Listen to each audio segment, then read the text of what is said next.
Boi Shalom, Ateret Bala, Gambarina, Uvd Saula, Tokemune, Amsegula, Boi Shalom, Boi Shalom, Ateret Bala, Gambarina, Uvd Saula. Tokemune Amsegula Boi Bashalom Boi Tokemune Amsegula Boi Kala Tokemune Amsegula Boi Kala. Welcome to Hebrew Perspectives, everyone. So glad you could join us today. Many of you are celebrating the holiday with family here in America. You've had 4th of July celebrations. Thankful that you're able to be with us. Take some time. Some of you watch these later in other parts of the world, and that's great. So glad that you're here. Welcome. What we do is in the description, we are Hebrew Perspectives. We bring you the Hebrew perspective. We read a Hebrew Bible. We serve a God that speaks Hebrew. We follow Hebrew heroes, and we follow a Hebrew Messiah. So it makes sense that we look at the Hebrew perspective in our walk with God. Again, just a simple reminder, Torah means instruction. Some people don't know exactly what Torah means. Torah is the first 5 books of the Bible, and Torah means instruction. So as we say in the world of Judaism, this is Torah Chaim, or instructions for life. This is what we come here for, is to learn Torah and learn what God wants us to do, and it leads fulfilling lives. Now, we're going to be, today's Torah portion is Korach. Korach is very well known in the book of Numbers as the one who started the rebellion in the wilderness. That's what we're going to talk about today, the rebellion in the wilderness. And we're also going to talk about the danger of envy. Remember, envy in your life can be very, very dangerous. So let's start out with the Torah blessing for Torah, or the blessing for Torah study. Blessed are you, Lord our God, King of the universe, who has sanctified us with his commandments and has commanded us to engross ourselves in the words of Torah. Please, Lord our God, sweeten the words of Torah in our mouth and in the mouth of your people, the family of Israel. May we and our offspring and the offspring of your people, the house of Israel, all of us know your name and study your Torah for its own sake. Blessed are you, Adonai, who teaches Torah to his people Israel. Blessed are you, Lord our God, King of the universe, who selected us from all the peoples and gave us his Torah. Blessed are you, Adonai, giver of the Torah. And as the blessing says, may Torah study always be sweet to you. As often as I like to do, I like to start out with the Living Each Day devotion with Rabbi Twersky. Many of you have this book, and we are on the 30th of Sivan, and this evening is Rosh Chodesh. That means we go into the month of Tammuz this evening.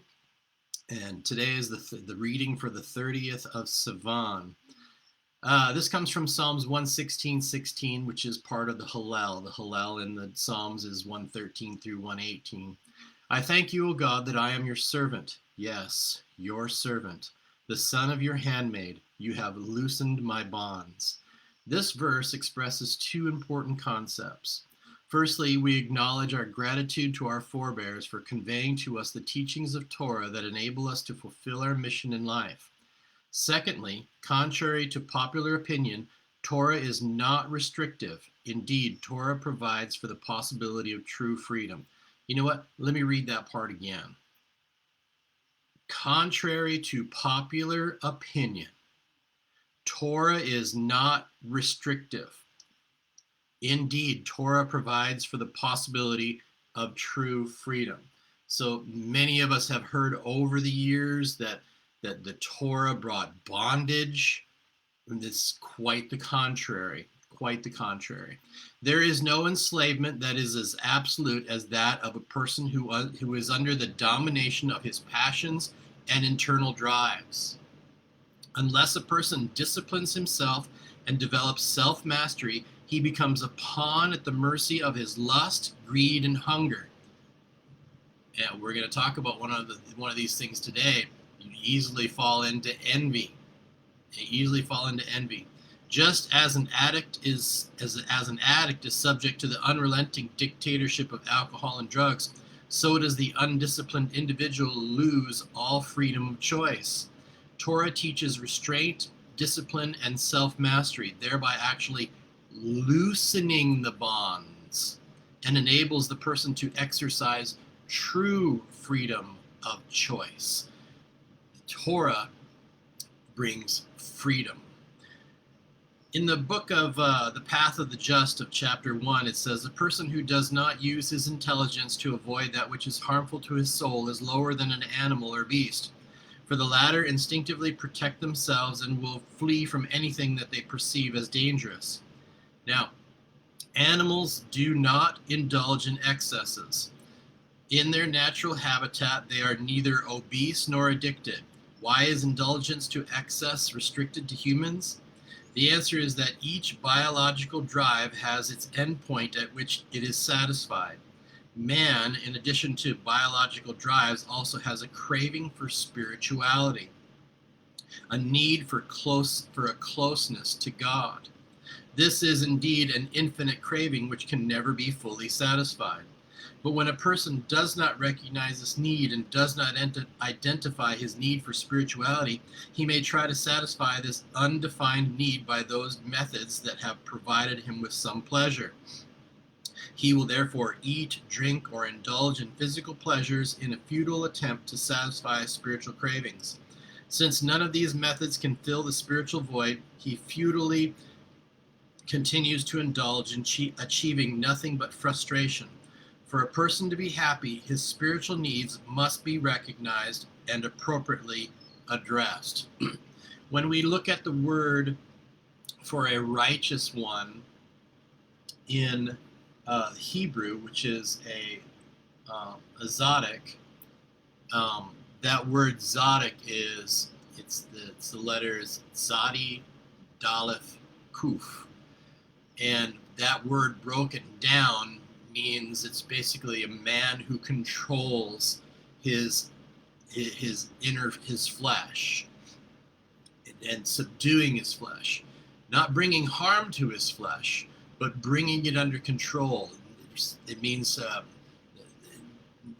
latter part of the dalet and the kuf, actually the sadi and the dalet basically mean to rein in. So you're reining in. You're taking control of your desires. As Tversky put it, these desires that want things, if you rein those in, you're actually, and it goes with the first part of what we read, is that you're actually loosening those bonds and helping you. So you're reining things in, at the same time you're freeing yourself in order to fulfill even more Torah. So what we love about all of this is the insights that we glean from looking at a Hebrew perspective helps us in our daily walk, in our building of character, and we take responsibility for what we're doing, and in that process we grow spiritually. One of the things that I do is we need a lot of physical reminders. Before this broadcast, I don my talit, and I bring the tzitzit together on my talit, and I pray, and I kiss them. It's a reminder. It's the commandments. This is the reminder of the commandments, a physical reminder. Why did God give so many physical reminders? It's because we are physical beings and we need physical reminders. You remember, maybe when you were growing up, maybe you heard about somebody to help you to remember something. You tie a string around your finger. What's that string around your finger? Oh, that's to help me remind me to do this. Well, these are physical reminders. A lot of these physical reminders went as far as Abraham was circumcised for being a part of the covenant, making covenant with God. That was a physical reminder, a much needed physical reminder. When it comes down to something as powerful as a covenant, the physical reminder would have to be on the body itself, constantly a reminder of a covenant with God. So it makes sense, right? And then a lot of we have a mezuzah on our door, another reminder of the Torah. This reminds us of the Torah, to follow the commandments of God. We need physical reminders. And why do we need this? In order for us to become spiritual beings. Remember, the whole purpose of what we do with studying Torah is to ready ourselves to be the true spiritual beings that we are. This is just a body that we live in, and our soul is going to return to God at some point. And this body that we have is just the vehicle, and taking care of this vehicle and helping, and it helps us with the physical reminders and keeps us on track. Remember, it's all about keeping order.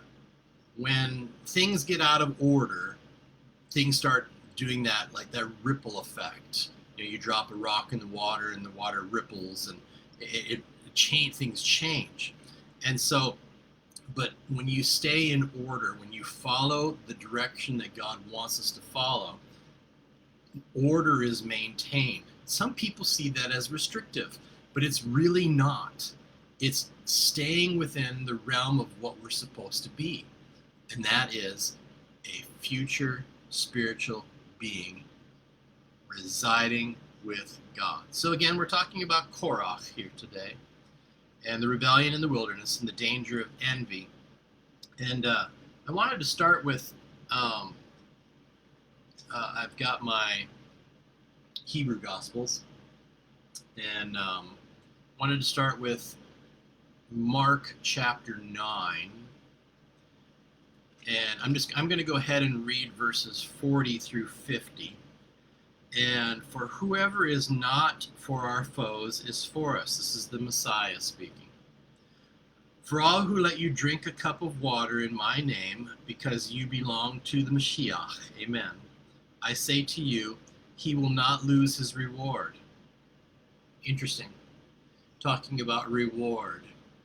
I think we talked about this recently. Many people have this idea that we work for our salvation. That's a lie that's been perpetrated for years and years and years, to get people to stop doing commandments. The Satan, cursed be he, it's exactly what he wants people to not do, is to follow the commandments and get in order with what God wants us to do. All right, so here you have the Messiah. He's talking about, hey, you don't want to lose your reward.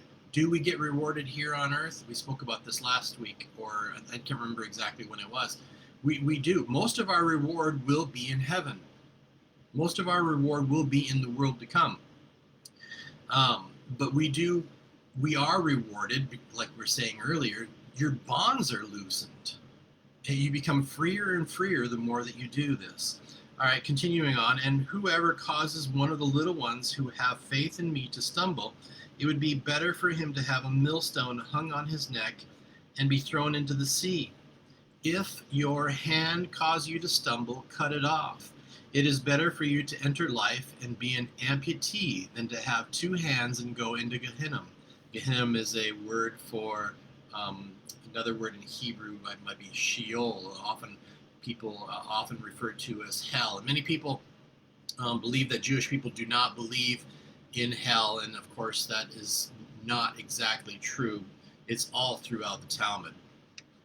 And here you have the Messiah himself, who was well versed in the Talmud, talking about it. Into the fire that is not extinguished, verse 44, where their worm does not die and their fire is not extinguished.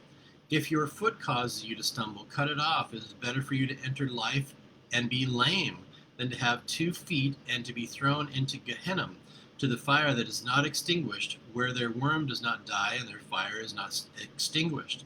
If your eye causes you to stumble, gouge it out. It is better for you to enter the kingdom of God.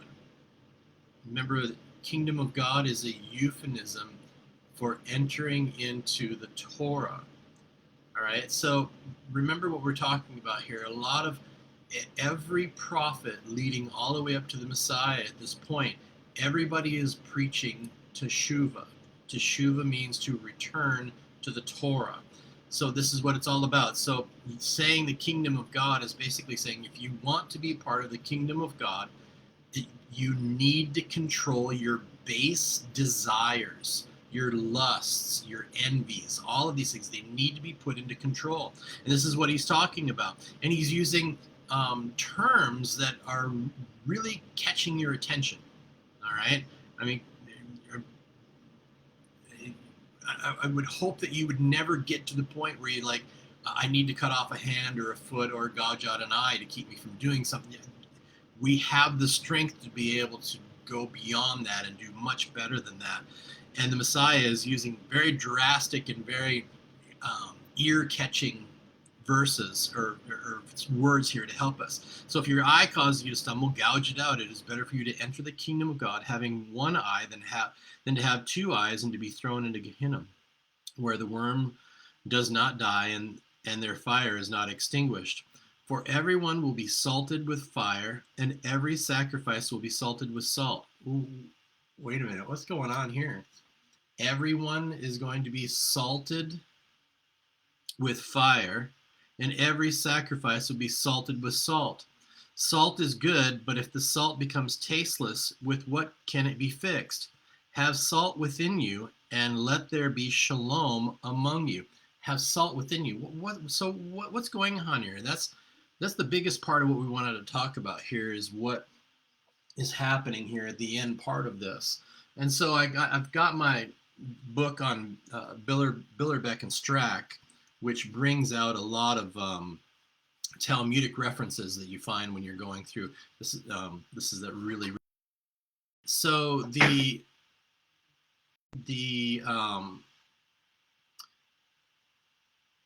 so, and also as fire as a ritual cleanser can be found in Numbers 31 and 23, which we will study that parasha later on. But so in the Mishnah in Avodah Zarah in 5 and 12, I'm not going to read it all, but it talks a lot about immersing utensils, and this is something that we find in the Torah that basically, to put it in modern. Hello to those of you who are just now joining us. Or I didn't see you right away. Good morning, Shabbat Shalom. But you're baptizing your utensils, to put it in more modern terms. But then here we read down here a little bit further, and I find here in another section of Avodah Zarah 76a. Let's see, that's talking more about the utensils. And in Sanhedrin 39a, okay, it says, your God is a priest. You shall lift up for me a contribution. And this comes from Exodus 25 and 2. Now when he buried Moses and became unclean by touching the dead, in what did he purify himself? Okay, all right, this is a reference to, remember, it was God that buried Moses.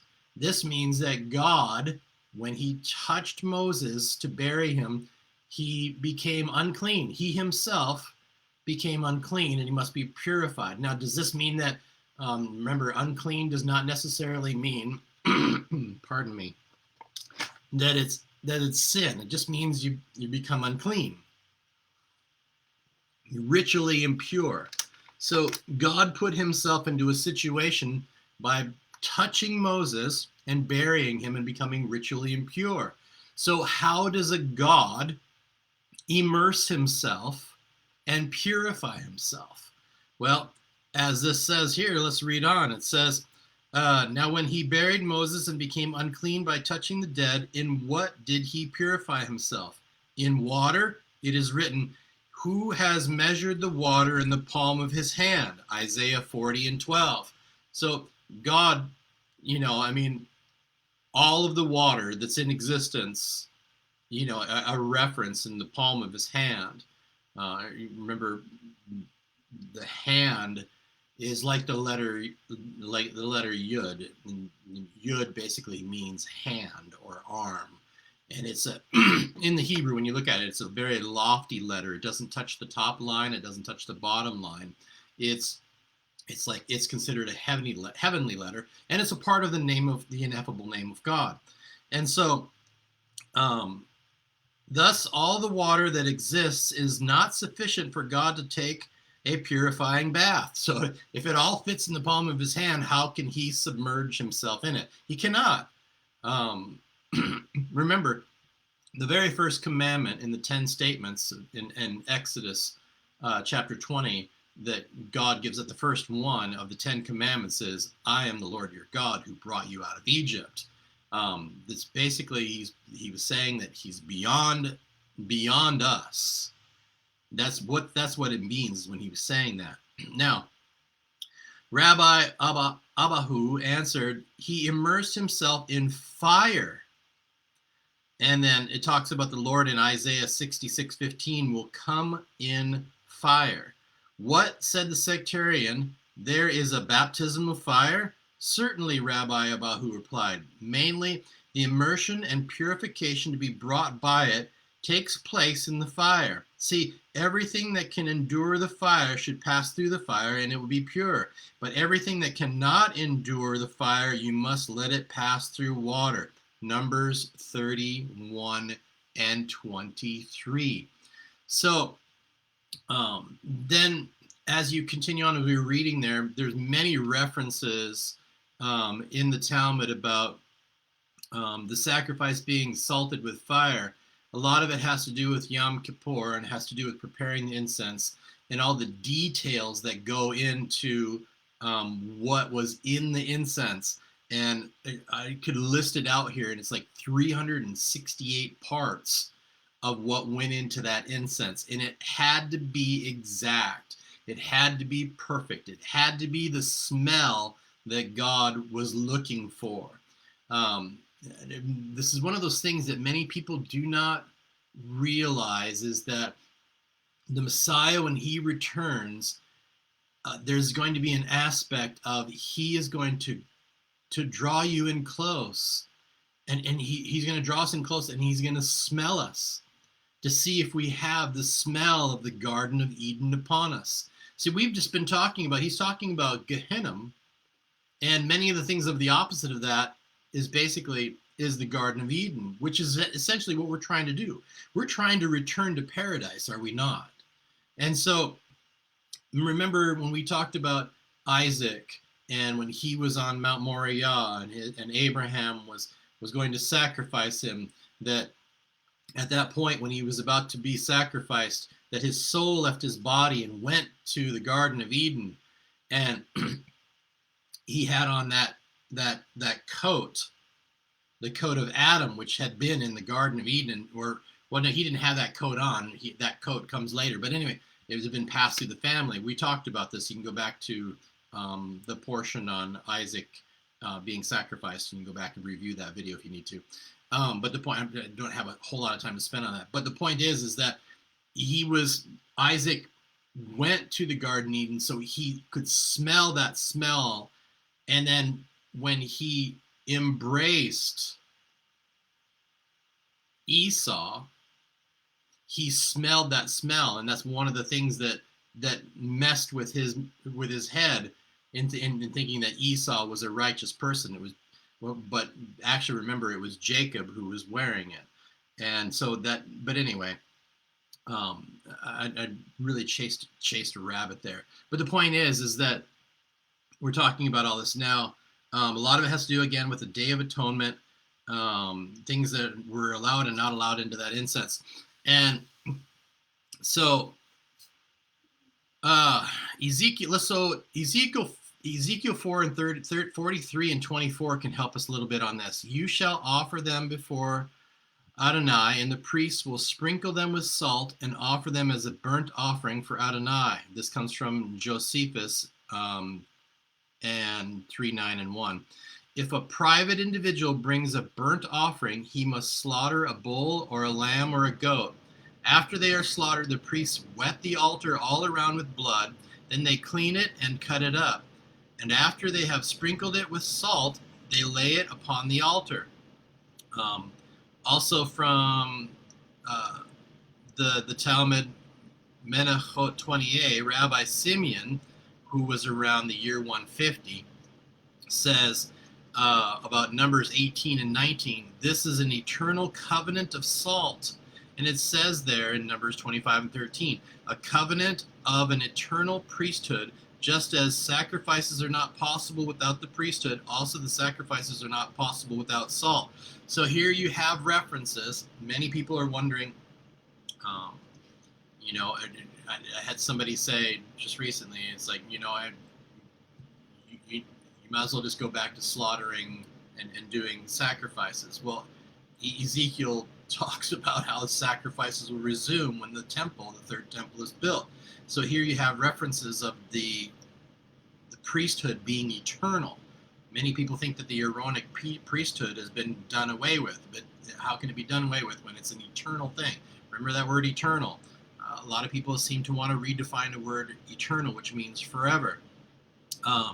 For I know only that the handful of the meal offering is to be salted. From where then does the practice of including frankincense in Leviticus 2 and 2 in the determination concerning salt come from? I include frankincense because it is offered with the meal offering in a vessel.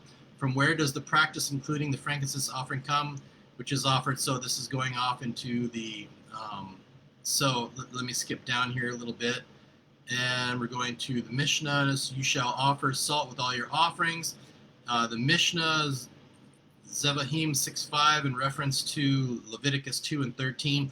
How was the burnt offering prepared? The priest would ascend the ramp to the altar of the burnt offering, turn to the ledge, the karchab, which is described in Exodus 27:5, come to the southeastern corner of the altar, pinch off the head from behind the neck, sever it, and express the blood on the wall of the altar. Then he would take the head, press the place where it was pinched off against the altar, rub it with salt, and throw it on the fire offerings. Then he would come to the body of the bird, remove the crop of the feathers and the intestines which came out with it, and throw everything on the heap of ashes. Next he would tear open the torso without dividing it. If he did divide it, it was still valid. Rub it with salt and throw it on the fire offerings. Now again in Menachot 21a, also in the Talmud, it says, how does someone salt it? They would bring a limb of the animal sacrifice and put salt on it. The salting of the pieces of the sacrifices took place after they had been laid down on the west side of the lower half of the altar ramp. And then, so this, to me, what's amazing to me is all the details of this. We read the Torah, and we don't know exactly what was done, but the actual people that were there and took part in temple sacrifices themselves actually knew what the process was. And again, these things were written down much later for us to be able to have. And that some people say, well, that's not valid because they were written many, many, many years later. We could say the same thing about the Gospels. They were written many, many years later. As a matter of fact, Paul's read it. A lot of Paul's stuff was written before everybody else's. So anyway, so 9, going back to Mark 9 and 50, have salt in yourself. The Messiah talks about having salt in yourself.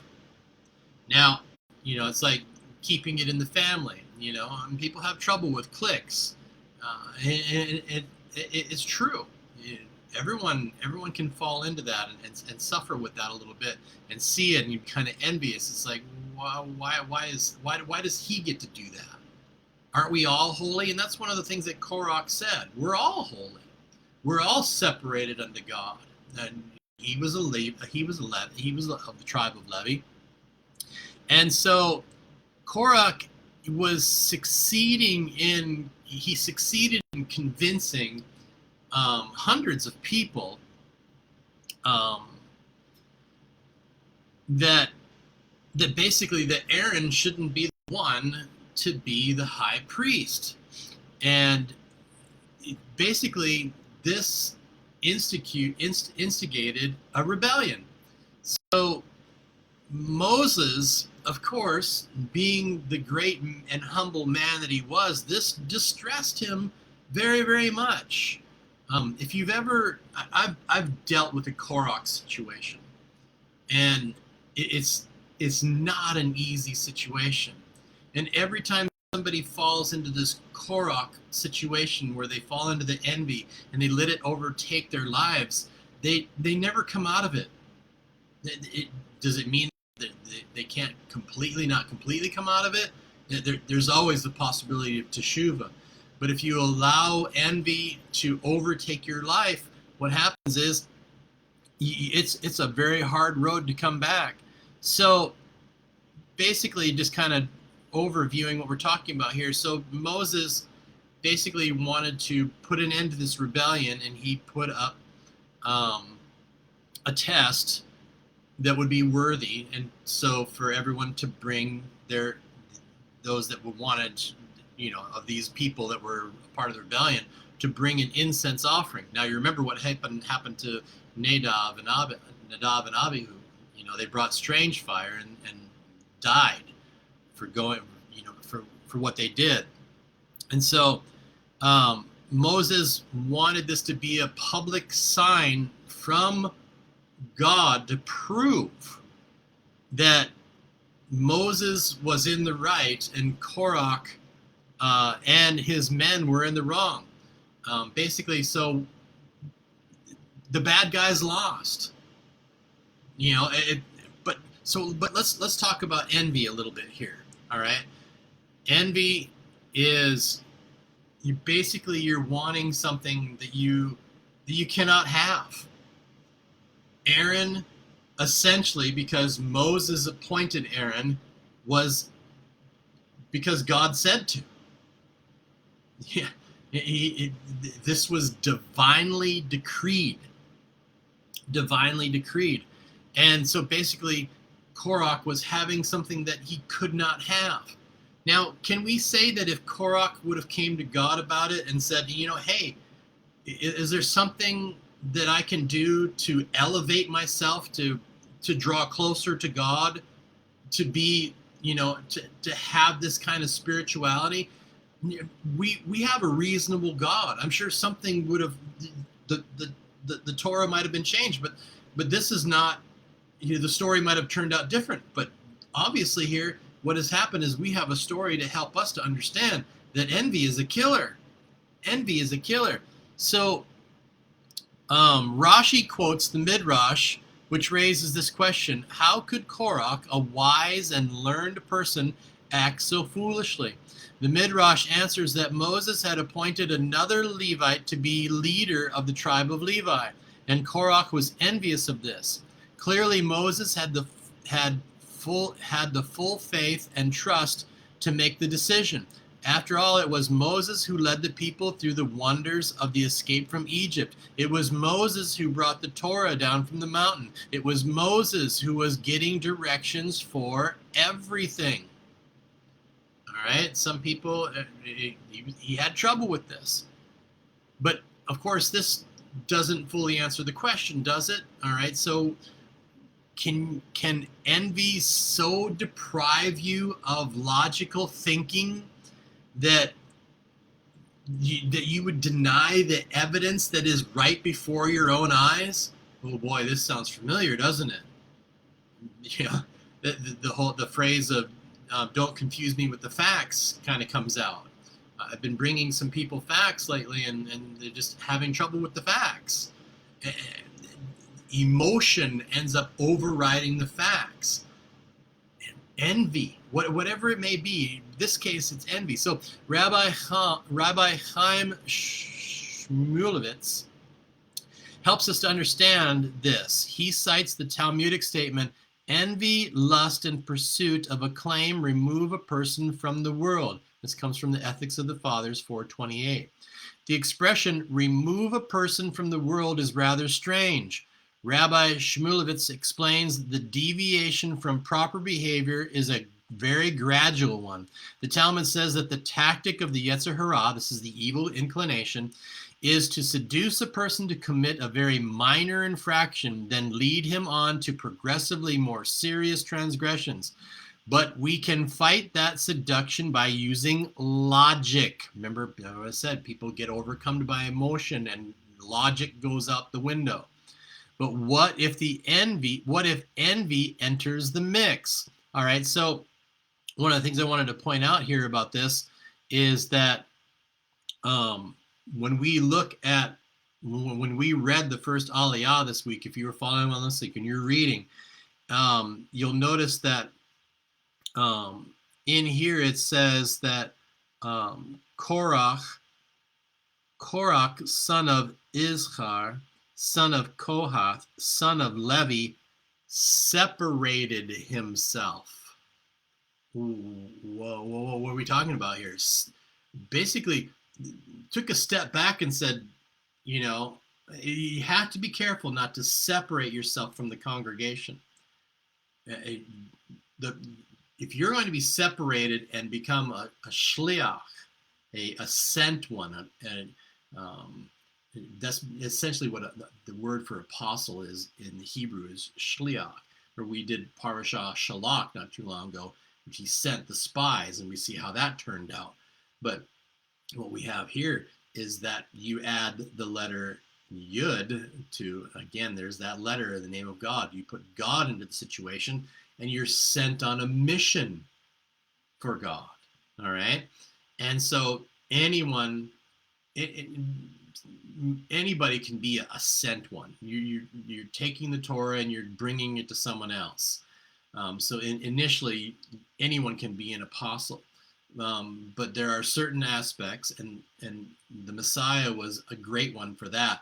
As a matter of fact, the Talmud even points out that where the Messiah seems to have like broken Sabbath rules and things like that, in the Talmud it actually talks about if someone is a shliach on a divine mission, they can do things like travel on the Sabbath because the need must be important. The message that comes from God must be that important. So the Messiah, who was definitely a shliach, he was definitely on a mission,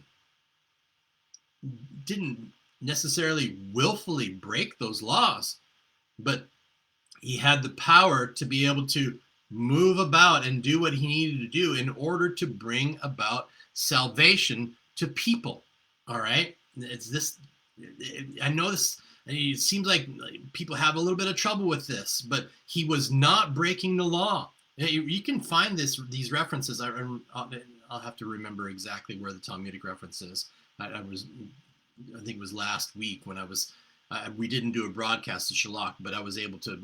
I did the studying, of course, But separating yourself is just it's not a good thing if it's not of God. All right. So Rabbi Twersky, which we talked about him a little bit this morning in his Living Each Day book, he explains that if a person is overtaken by envy, one escapes the natural order of the world. Wait a minute.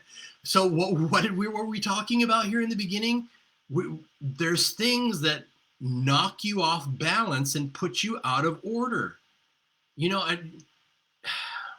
I'm trying to think of a reference. It's like here in Iowa in the winter, we do a lot of driving on gravel roads. There's a lot of gravel roads, and when snow gets on those, you're going to want to stay in the rut of the snow that somebody's already gone down that road. You can see by staying on that rut that they did not go off into the side, into the ditch. So you stay in that path and you'll be all right. You stray to the left or stray to the right, and off into the ditch you'll go. Does this sound, that also sounds like the Messiah, basically staying on the path. I am the way, the truth, and the life. What is the way? The way is the derech, the path. The path to what? To truth and life, to the path to Torah and everlasting life. All right. So envy is straying to the left or the right, right? One is no longer bound by logic. Again, people allow emotion to run in, and boom, logic goes out the window. I'm glad there's so many references from so many different people on this. From antiquity up into modern day, we find this all over the place. The passion of envy can be so great that it can overwhelm all rational thought and leave one vulnerable to the Yetzer Hara's seduction. Again, that's the evil inclination that you have within, to behave in the most irrational manner. Envy indeed removes a person from the natural order of this world. So again, Korach separated himself.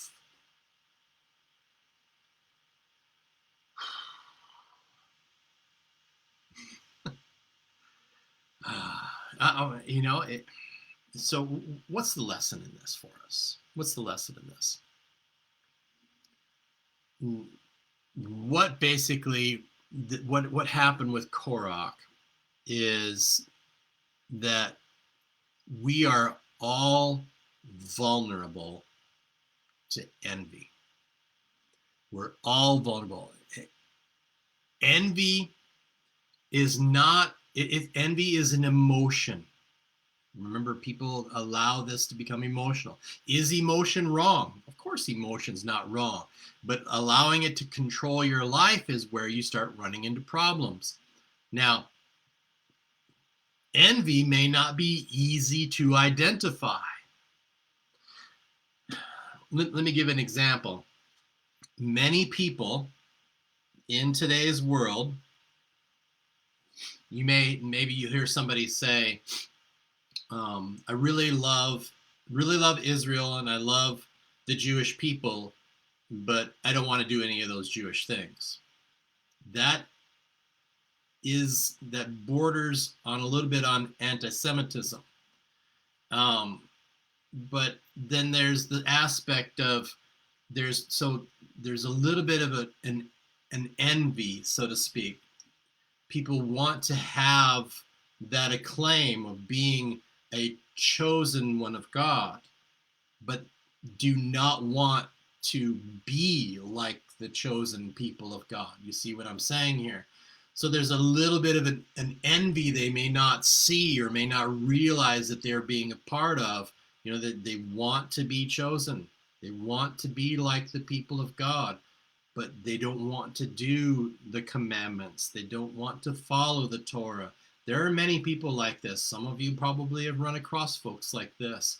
And at the root of that, and people don't know what they don't know. All right. They do not know that that's what is happening. Like I said, envy is hard to recognize. It's very hard to recognize. Everyone wants to be a part of something, wants to be important, wants to be recognized. It's within our human nature. It's within the makeup of our DNA. We want to be noticed. We want to do something with our lives. But many times we want to take the easy way. All right. So again, like I said, it's hard to identify. So you may at first feel yourself being a little bit of envy, and you may recognize it.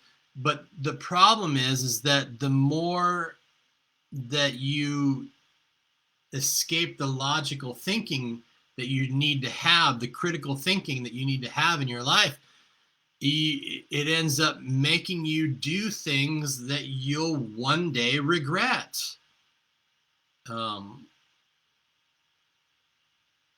Now, sometimes we have to sit there and we have to think about it, and we have to ask the question, what exactly am I envious of? What is it that I want that really doesn't belong to me?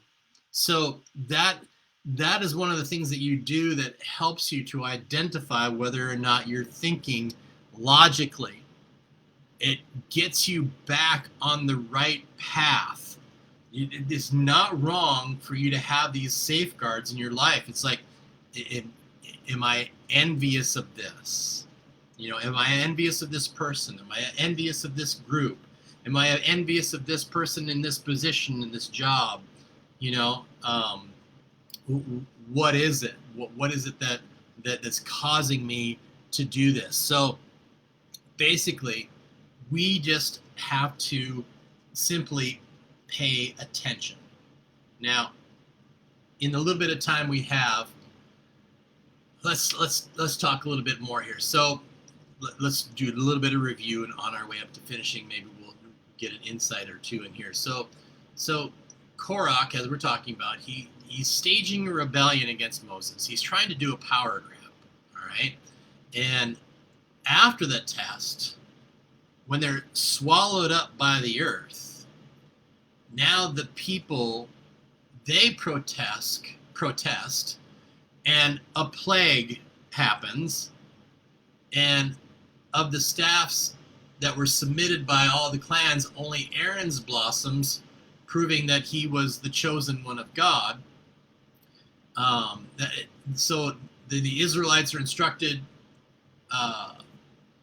the various presents that are due to the priests and Levites, and so then this rounds out what happens in the rest of what's going on. So Korach was actually Moses' first cousin.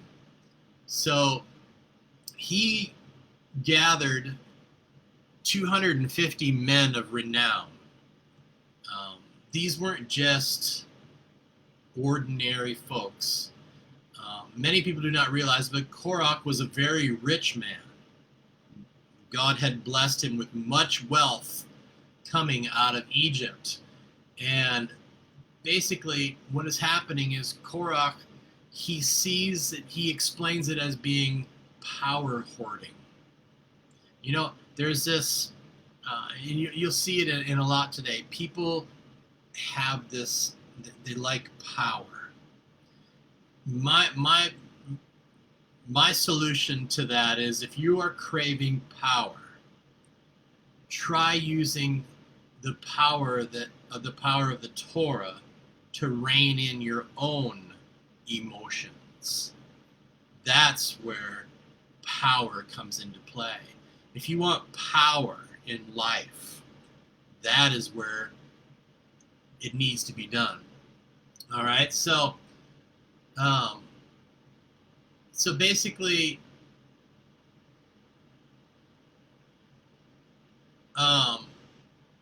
there's an insight that comes from Eish Das, from Or Chaim HaKadosh, explains that these men were really seeking attachment to the Shekinah achieved through Avodah. Their motives, though wrong, were at least hoping to achieve positive things. So here is where the trouble lies. All right? Using this emotion in order to, I'm thinking, I want to get closer to God. Through my avodah, through my service of God. All right, it sounds really good. Now, here's one of the things that was happening. So how did Korach go around and get these folks to come in with him? He basically went around and coerced them and convinced them, and this is when, so let's think of it this way. And like I said, I've been in this situation before. And if someone comes and says, hey, I think that we've got a problem here, and this is what needs to change. I've talked with several people, and several people are in agreement with me that we need to do this. And the first question from me would be, who are these people? And a lot of times, and what the majority of the time, there are no people. It's conjecture. They may have talked with some people, but if this person that comes does not, they'll even say, well, they don't want to be known. Well, have them come to me. And so you can see that there's always this devious thing going on, all in the name of, hey, the things need to improve around here. Whatever the case may be. And again, what happens is this person, they continue to do this kind of thing, and they actually start convincing themselves and convincing others to break off and do their own thing. And I'll tell you right now, 99.9% of the time, well, I can't think of an example of anybody that ever succeeded and separated themselves and brought people with them that had ever succeeded. I've never seen it. Matter of fact, I don't even know where any of those people are nowadays that's happened to us in the past. And so, but again, their motives weren't, they were wrong, but they're hoping to achieve positive things. Now, the commentators in Midrash Shocher Tov 115 that categorizes Korach as a Rosha. A Rosha is a deliberate sinner, all right? He was deliberately causing problems. But the other men were in the Hebrew known as Chatem. They were inadvertent sinners. In other words, they were roped in to this, all right? And it happens to people. This is why always go to the source. All right, and this name, the name is also given to them in the Torah in verses 17 or chapter 17 and verse 3. So many people draw attention to the fact that the very sins of the generation of the wilderness attest to its greatness. All right, so what was happening in the wilderness, this rebellion in the wilderness, attests to show you how great the outcome of what was going to happen in the future was. You can think of it, the more of the struggle, the greater the reward. So obviously this struggle of the rebellion, people being swallowed up, people continuing to complain and having the plague suffer them, this was powerful. All right. Korach's followers clamored for the right to perform the service, even though they knew that as servants of the tabernacle, they would lose their portion in the land. Remember, Levites did not have a portion in the coming. So that could be a little bit of more of a motivator to want to grasp the power, because but what was happening here is that the commandments of what was supposed to be done in the temple and the tabernacle and in the future temple, those would far outweigh just regular service to God in having land. Land was a blessing of a different sort, but being a part of the tabernacle, that was the ultimate. And again, envy clouds that and keeps that from helping people. Now, here's a funny thing about this, all right? If you asked any of the Leviim or any of the other Jews, what do you think of Korach and what do you think of his position?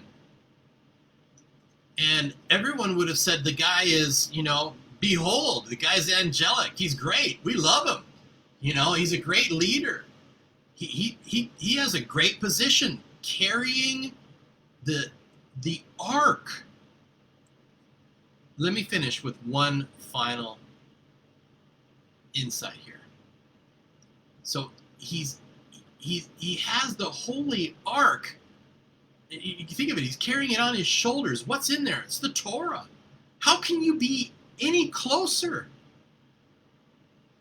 But here's the problem that happened. It was Korach's wife that belittled him and wanted improvements for her husband.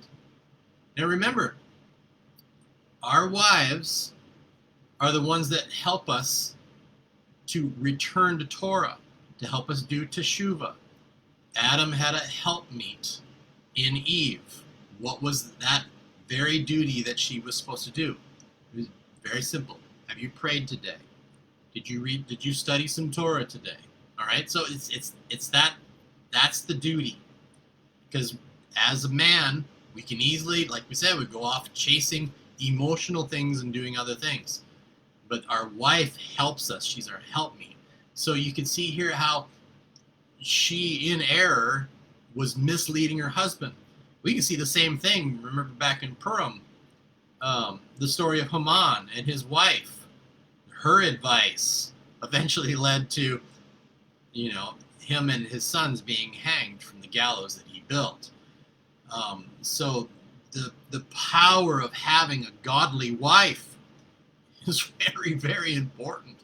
It's very, very important. So let me get to that. I had to finish that point, but let me get to that last insight. Let me see here. Let me make sure so I can give you the reference to what that insight was. It's interesting is because here's what's interesting. But in that day, everyone, because of the wilderness and all the miracles, everything that was going on, the Ruach HaKodesh, the presence of the divine presence of God, the Shekinah, was all over people. And so to allow envy and things like that to come into their lives, it was like, wow, so that environment was real conducive to having the divine presence to reside and be there. Now, so let's see. I'm looking for, please. It's in Midrash. It's another Midrash one. Let's see. Maybe it was Ramban. I'm sorry for the delay here. This.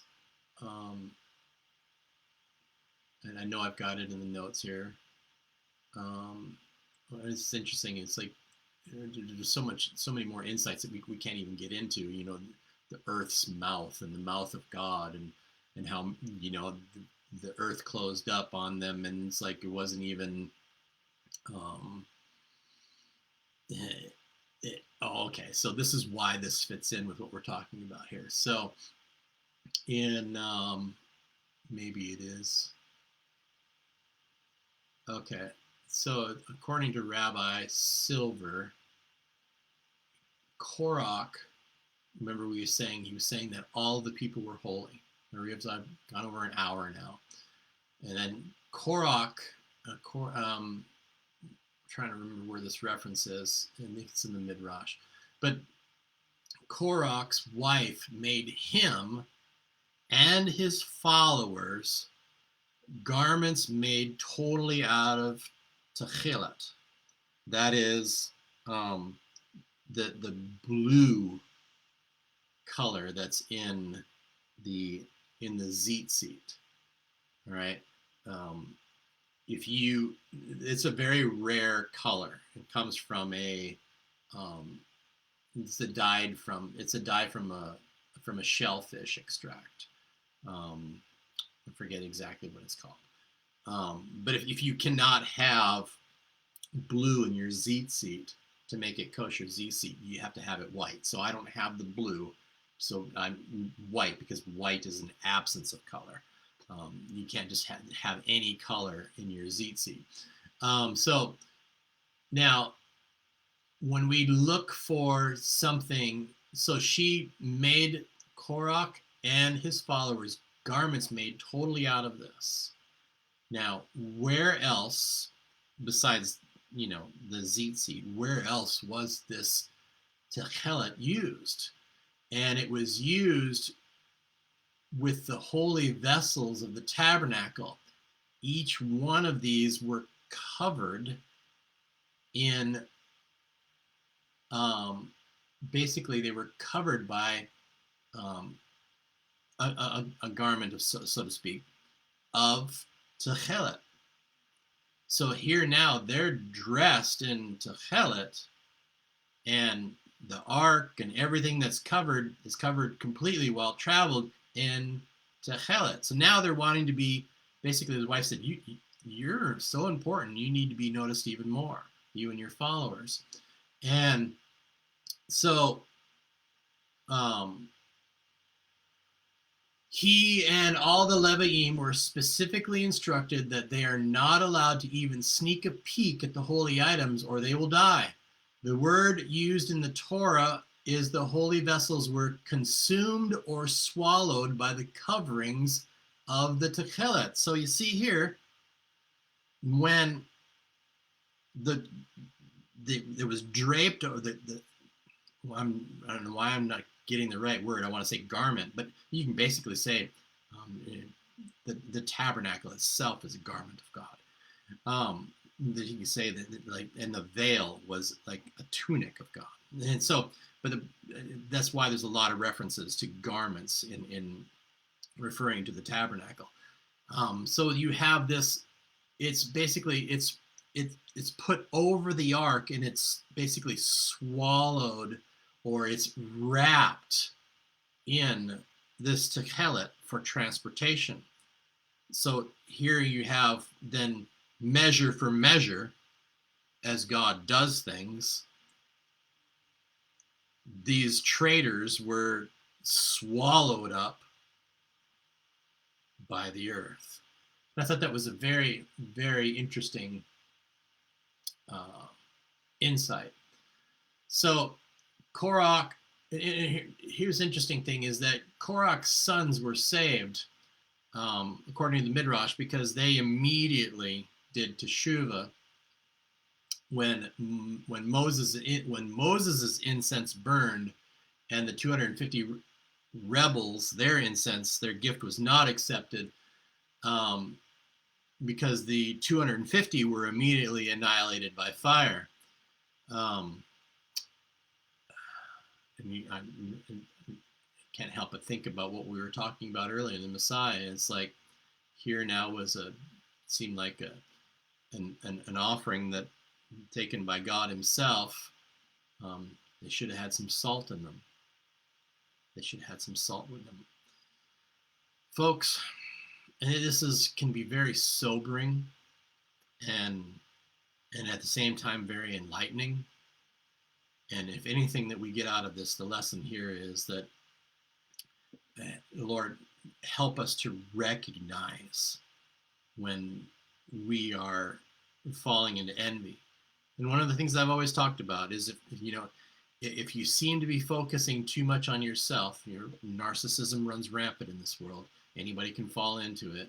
Anybody can have those tendencies, those things come into their life, is start concentrating on someone else.